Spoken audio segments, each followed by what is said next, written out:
Baik, perkenalkan nama saya Usman Solobang, NIM 2313 0028.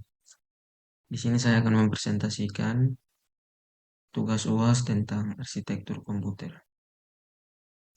Dalam presentasi ini, kita akan membahas kebutuhan sistem yang optimal untuk perusahaan Anda.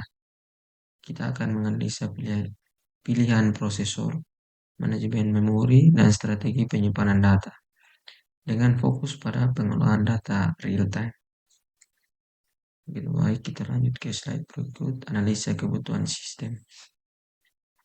Identifikasi kebutuhan. Pertama, kita perlu memahami kebutuhan sistem secara detail. Apa jenis data yang akan diolah?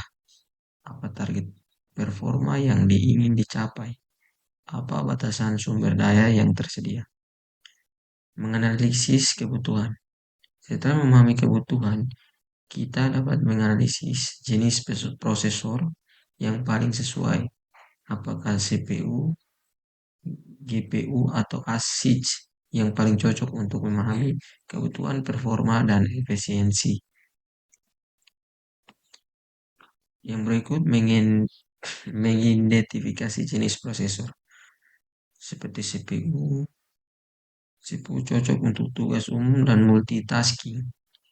Kalau untuk GPU didesain untuk pemrosesan paralel, ideal untuk komputasi grafis dan AI. Terus yang ketiga, ASIC dirancang khusus untuk tugas tertentu, sangat efisien namun kurang fleksibel. Alasan pemilihan prosesor. Alasan pertama, performa. Performa prosesor sangat penting untuk pengolahan data real time. GPU lebih unggul dalam pemrosesan paralel, sementara ASIC khusus untuk tugas tertentu. Terus yang efisien energi dan biaya merupakan pertimbangan penting. ASIC memiliki efisien energi tinggi, sedangkan GPU memiliki daya komputasi tinggi. Terus yang fleksibilitas dalam menangani berbagai tugas juga penting. CPU menawarkan fleksibilitas tinggi, sementara ASIC terbatas pada tugas tertentu. Terus yang berikut, manajemen memori dan input-output.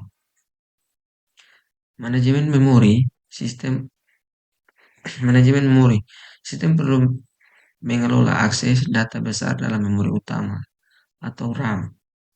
Teknik seperti packing, sweeping, dan cache dapat digunakan untuk meningkatkan efisiensi memori. Manajemen input-output. Akses data besar dari penyimpanan sekunder atau hard disk juga harus dikelola. Teknik seperti buffering, spooling, dan direct memory access dapat meningkatkan performa. Terus yang berikut, mengelola akses ke data besar. Memori utama atau RAM digunakan untuk menyimpan data yang sedang diproses. RAM lebih cepat daripada penyimpanan sekunder, tetapi kapasitasnya terbatas. Terus penyimpanan sekunder atau hard disk digunakan untuk menyimpan data secara permanen. Kapasitasnya sangat besar, tetapi kecepatan aksesnya lebih lambat dibandingkan RAM. Terus yang ketiga, teknik manajemen. Teknik seperti packing, sweeping, dan buffering dapat digunakan untuk mengoptimalkan penggunaan memori dan penyimpanan. Strategi caching untuk pengolahan real time. Caching level 1 atau L1, cache tercepat menyimpan data yang sering diakses, ditegrasikan dengan CPU. Terus cache level 2 atau L2 lebih besar daripada L1, menyimpan data yang kurang sering diakses, berada di motherboard. Terus cache level 3 atau L3 terbesar dan terlambat, menyimpan data yang jarang diakses, shared oleh beberapa cores. Kesimpulannya di sini, dalam presentasi ini, kita telah membahas analisa kebutuhan sistem dengan fokus dan pemilihan proses dan manajemen memori dan input-output untuk pengolahan data real-time. Kesimpulannya, pemilihan prosesor, threading, caching, dan manajemen memori yang tepat sangat penting untuk meningkatkan performa dan efisiensi sistem. Demikian dari saya, kurang dan lebihnya saya mohon maaf. Terima kasih.